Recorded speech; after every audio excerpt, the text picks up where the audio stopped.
मैं एक कहानी सुना रहा था उस दिन रजौरी गार्डन में, और वो कहानी है बड़े जबरदस्त एक आदमी की जो बहुत दानी था। उसका नाम था दानचंद।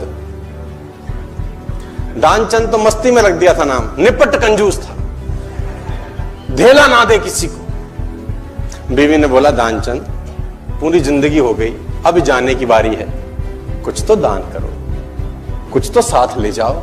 उसने बोला दान नहीं होता, मेरा स्वभाव नहीं है, मैं क्या करूं। उसने बोला गंगा ही नहाओ, कुछ तो धुलेंगे। तो घर से 12 किलोमीटर दूर गंगा जी।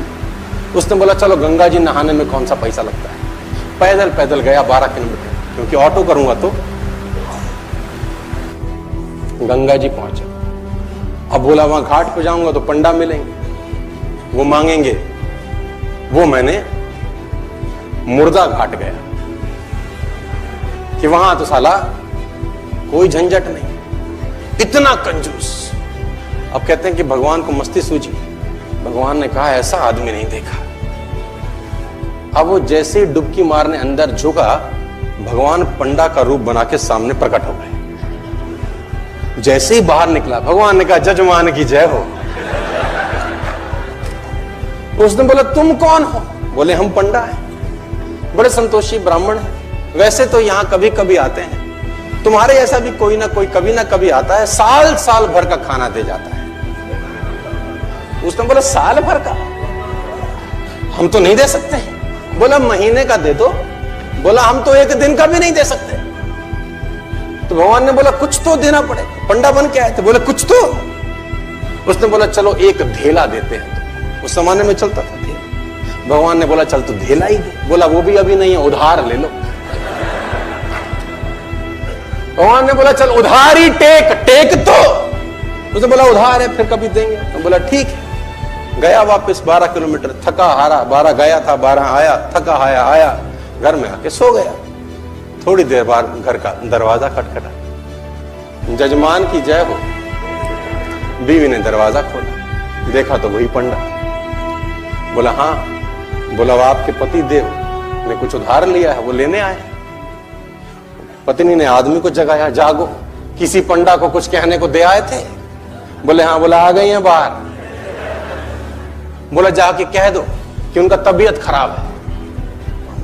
अब कंजूसी देखो। अब वो जाके बोली उनकी तबीयत बहुत खराब है। अब पंडा ने बोला वो हमारे जजमान है, जब तक तबीयत ठीक नहीं होती हम यहीं रहेंगे। तुम खाने वाने का सामान बना दो हमको, हमें कोई तकलीफ नहीं। वो तो बैठ ही गया चौकड़ी मार के। अब बीवी फिर अंदर गई, बोली वो तो बैठ ही गए। उसने बोला जाके कह दो कि मर गए। अब ये आई रोती रोती, तो गुजर गए, अभी मर गए, उनका तो इंतकाल हो गया। इसने बोला जजमान गुजर गए? बोला हाँ। बोला तुम कहां गांव में जाके अकेली औरत खबर परोगी, हम खुद ही खबर कर देते। बाहर गए और जब तक तो वो रोकती तब तक तो बताए सबको कि दानचंद गुजर गया। दानचंद को अब धीरे धीरे धीरे भीड़ इकट्ठी होनी शुरू। धीरे धीरे धीरे भीड़ इकट्ठी होगी, दानचंद के घर में इकट्ठे हो गए। अब दानचंद को बांध लिया, ले जाने की बारी। अब वो बीवी रोवे, ये मरे नहीं है। लोगों ने बोला ये तुम्हारा मोह है, ऐसा तुम्हारा मोह है, सबको होता है। और वो कम वक्त भी बंध गया, सांस रोके बैठा है। अब उसको ले जाने लगे, राम नाम सत्य है, और वो भी चल पड़ा। इतना निपट कंजूस, चिता पे रख दिया। भगवान ने बोला दुनिया हमसे हारती है, हम इससे हार। भगवान ने बोला ये मर जाएगा साला, कुछ देगा नहीं। भगवान ने बोला हम जजमान के कान में कुछ कहना चाहते हैं। लोगों ने बोला कह दो महाराज, अब तो बस तैयारी है। भगवान ने उसके कान में बोला आया हूं बैकुंठ से तुझ संग नाता जोड़। मैं बैकुंठ से आया हूं, तेरे संग नाता हमने जोड़ा है, हम भगवान है, आंखें खोल। इसको लगा अरे वाह वाह, तो खुद भगवान आ गए। जैसी आंखें खोली, देखा सामने वही पंडा। फिर आंखें बंद कर ली।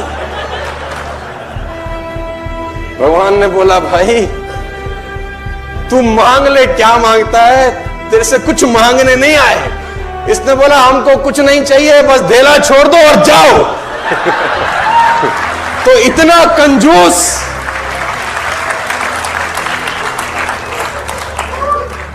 कंजूस बाप को मरती हुई हालत में देखकर बेटे ने बुलवा लिया और 2 गुना बड़ा कफन सिलवा लिया। कंजूस बाप को मरती हुई हालत में देखकर बेटे ने बुलवा लिया और 2 गुना बड़ा कफन सिलवा लिया कि बाप ने जिंदगी बड़ा बड़ा दर्द सहा, ना ठीक से पहना ना ठीक से खाया, अब कम से कम मन भर के उड़ा तो सकूंगा कफन। कहते हैं कान में पड़ते ही बेटे की बात बापूजी ने खोली धीरे से आंख, बोले बेटे ठीक नहीं है तेरी मर्जी, क्यों करता है फिजूल खर्च। इस कफन के आधे कपड़े से मेरी लाश ढकना, आधा संभाल के रखना, कपड़ा है रखा रहेगा, खराब नहीं जाएगा, तू जब मरेगा तेरे काम आएगा। इतनी कंजूस